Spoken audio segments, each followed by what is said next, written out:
মানুষের মনে এমনভাবে জায়গা করো, মরে গেলেও সে যেন তোমার জন্য দোয়া করে, আর জীবিত থাকলে যেন দেখা করার আশা রাখি। রিজিক নিয়ে কখনো চিন্তা করবেন না, যেহেতু রিজিক আল্লাহর পক্ষ থেকে আসে। আলহামদুলিল্লাহ। প্রতি মিনিটে কত মানুষ মারা যায়, কিন্তু শুকরিয়া যে আল্লাহ আপনাকে এখনো সুস্থ রেখেছেন। আলহামদুলিল্লাহ। আল্লাহ বলেন, আমি জান্নাতকে লুকিয়ে রেখেছি দুঃখ কষ্টের মধ্যে, আর জাহান্নামকে লুকিয়ে রেখেছি দুনিয়ার ধনসম্পদ হাসি খুশির ভিতর। সকল বিদ্যা শিখলে রে ভাই, শিখলে না কোরআন? বলতে তোমার লজ্জা করে না আমি মুসলমান? অহংকার অর্থবানের পরিচয় বহন করে, সংস্কার পরিবারের পরিচয় বহন করে, কথাবার্তা ও ব্যবহার ব্যক্তি পরিচয় বহন করে, দৃষ্টি ও স্পর্শ মানসিকতার পরিচয় বহন করে। অতিরিক্ত চিন্তা করা বন্ধ করুন, একটি গভীর শ্বাস নিন এবং বলুন আলহামদুলিল্লাহ। মনে রাখবেন, খারাপ সময়ও একটা নিয়ামত, এতে আল্লাহর কাছাকাছি যাওয়া যায়। ভরসা রাখুন আল্লাহর উপর। সুবহানাল্লাহ।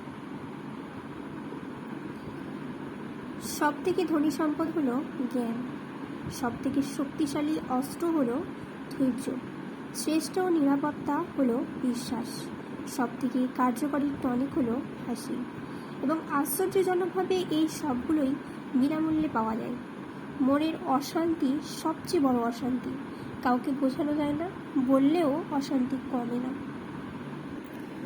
আল্লাহ পাক রব্বুল আলামিন কারোর প্রতি অবিচার করেন না। তিনি কাউকে রূপ ঢেলে দিয়েছেন তো কাউকে মায়া দিয়েছেন। রাসূল ইসলামের বাণী, একটি বিছানা পুরুষের জন্য, একটি তার স্ত্রীর জন্য এবং একটি মেহমানের জন্য।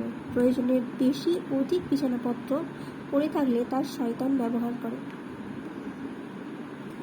কোরআন পাঠক কখনো বৃদ্ধ হয় না, কোরআন পাঠে অভ্যস্ত কল্প কখনো শুকিয়ে যায় না, কোরআন পাঠক কখনোই নিঃসঙ্গ হয় না। সুবহানাল্লাহ। কাজের ফাঁকে ফাঁকে পড়ুন সুবহানাল্লাহ, আলহামদুলিল্লাহ, লা ইলাহা ইল্লাল্লাহ, আল্লাহু আকবার, লা হাওলা ওয়ালা কুওয়াতা ইল্লা বিল্লাহ, লা ইলাহা ইল্লা আনতা সুবহানাকা ইন্নী কুনতু মিনাজ জালিমিন, সুবহানাল্লাহি ওয়া বিহামদিহি, সুবহানাল্লাহিল আযীম, আস্তাগফিরুল্লাহ, আল্লাহুম্মা ইন্নী আসআলুকাল আফিয়া, আল্লাহুম্মা আজিরনি মিনান নার, রব্বিরহামহুমা কামা রাব্বায়ানি সগীরা।